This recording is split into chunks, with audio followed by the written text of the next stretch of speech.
our local Doppler radar.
Overnight, partly cloudy with isolated thunderstorms possible. Low 79. Winds light and variable. Chance of rain 30%.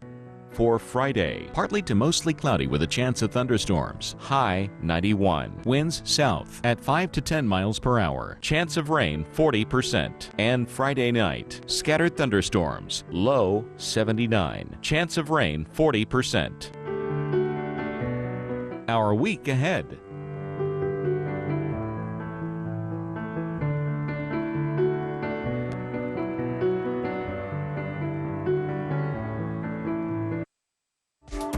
Well, a number of U.S. cities are especially vulnerable to a direct hurricane hit. But some of those cities on our list may actually surprise you. The Weather Channel's Julie Martin takes a look at those that made the list and why those like New Orleans didn't.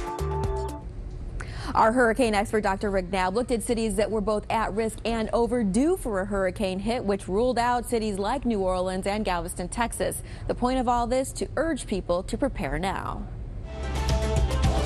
Miami and Fort Lauderdale are known for the sun, fun, and style.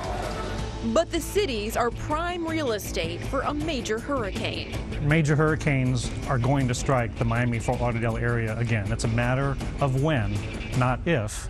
The last close call for downtown Miami, Andrew, in 1992. While it decimated the city's south suburbs, the Category 5's path and relatively small size spared downtown Miami as well as Fort Lauderdale. Since then, population and development have skyrocketed. It's not just the South that's in the hurricane danger zone. More than 8 million New Yorkers face a significant threat. History teaches us that hurricanes and major hurricanes do make it up that far north.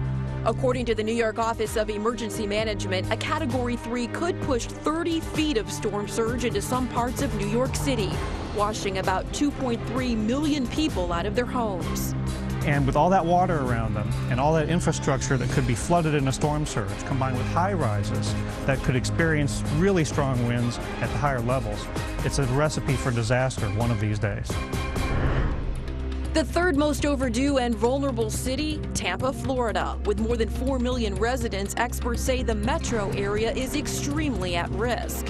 Tampa, St. Pete has a lot of development. In fact, the whole southwest coast of Florida has a lot of development in surge vulnerable land, and they just haven't had a recent history of hits, and I'm not sure people would expect what would be told would be happening to them. Because of the bay's funnel shape, a major hurricane just north of it would trap storm surge inside, sending water as high as 25 feet into downtown Tampa and St. Petersburg.